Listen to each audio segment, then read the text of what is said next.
Hello guys! Welcome back to my channel. For today's vlog, magluluto po tayo ng Japanese curry. Ito ang gagamitin natin na curry at ito ang ating carrots, sibuyas at patatas. Mabilis lang po itong iluto dahil ready to mix na po ang ating curry. So, babalatan lang po natin ang patatas at ang carrots.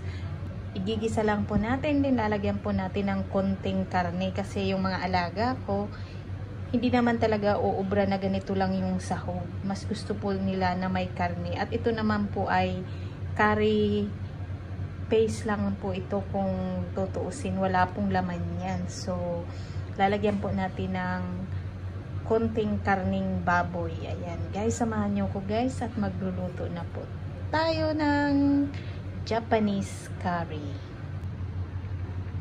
Ito na guys ang ating complete ingredients ng ating Japanese curry. Ayan guys. Piliin nyo to guys, medyo maanghang ito. At ito na nga, mayroon na tayong karning baboy, patatas at yung ating carrots. At dito naman sa kabila, sibuyas at bawang. So igigisa na po natin para magkaroon na po tayong masarap na ulam. Pero bago po yan, kailangan natin itong i-marinate sa soy sauce ang ating karning baboy. Yan guys.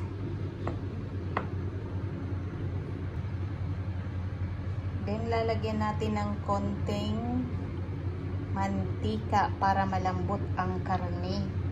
At syempre lalagyan din po natin yan ng cornstarch. At pagkatapos ay imimix lang po natin ng mabuti bago natin igisa para sa ganun po ay malambot ang karne at hindi po matigas. Kaya po nilagyan natin ng cornstarch at saka ng mantika. Ito na guys yung karning baboy na mix na natin mabuti at ito na rin yung ating Japanese curry. Binuksan na natin. Ganito po yan. At syempre po itatry po muna natin yung 6 na piraso kung tama na po yung lasa sa ating Japanese curry. Kapag kulang po, bubuksan pa natin yung isa. Ganun lang po yun kabilis at kadaling lutuin. So tara, magluto na po tayo ng Japanese curry. Ayan, mainit na po yung mantika. So ilagay natin ang sibuyas at ang ating bawang. Igisa lang natin hanggang medyo mag-golden brown.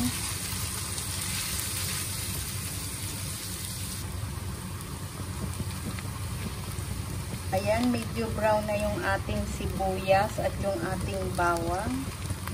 At napakabango na po. So, ilalagay na natin ang ating karne. Karne ng baboy. Pwede din pong karne ng manok.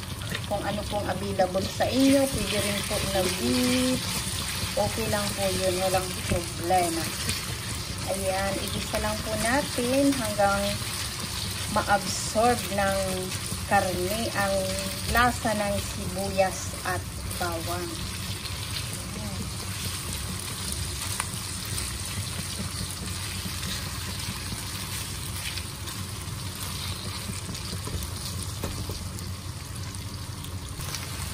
Kapag medyo brown na guys ang karne, ilalagay natin ang curry. Japanese curry. Para ma-absorb naman ng karne ang lasa ng curry. Ganyan po ang ginagawa ko. Ayan.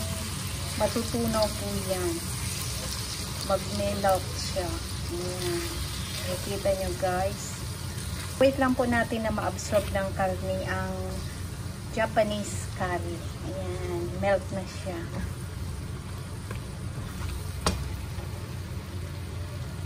Then, ilalagay naman natin yung ating carrots.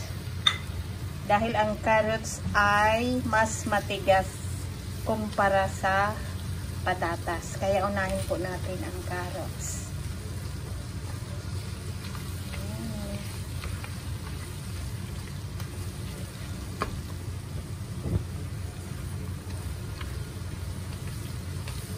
Ayan, ma-absorb talaga at magkakalasa ang karne kapag ganito ang ginawa ninyo sa Japanese curry.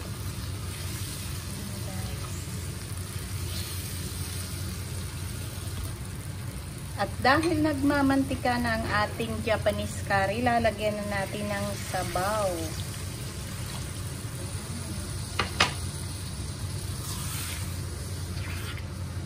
Pakuluan lang po muna natin.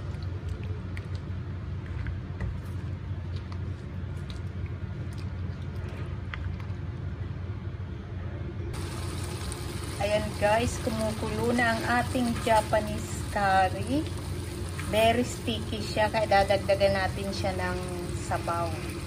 Ilalagay muna natin ang patatas.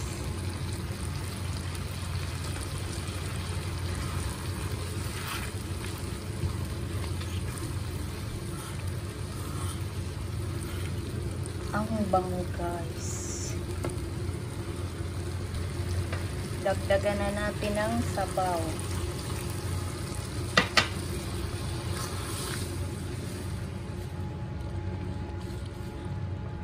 Ayan, pakuluin ulit natin hanggang maluto ang carrots at patatas.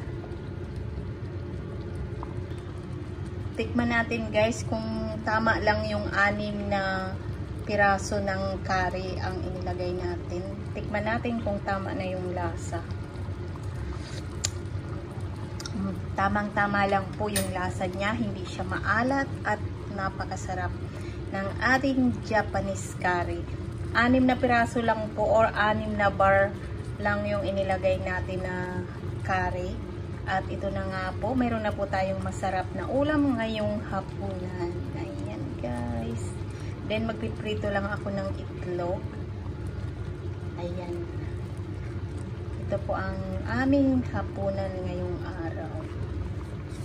Ang bango. Sa isang box po, ayan, meron pa tayong natirang 6 na piraso. Sa isang box, meron pa tayong natirang 6 na piraso or 6 na bar ng curry. Meron pa po tayong isang box. Iba naman yung kanyang flavor. So, ayan guys. Ganyan lang po kadali gawin o lutuin ang Japanese curry. Ayan guys. Yummy Japanese curry.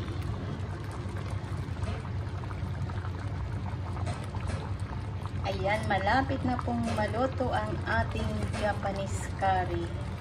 Antayin lang po natin na medyo lumapot pa yung kanyang sauce. At ayan na nga po, meron na tayong masarap na Japanese curry.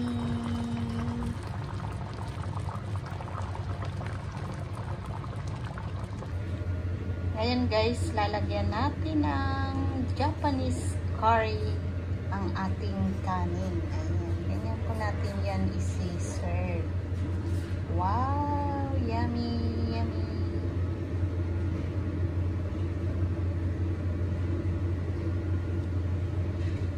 At pagkatapos, lalagyan natin syempre ng spring onion. At lalagyan din natin ng sesame seeds. Ayan guys, ready to eat na po ang ating Japanese curry. Ayan na guys, ready to serve na ang ating Japanese curry with rice and egg.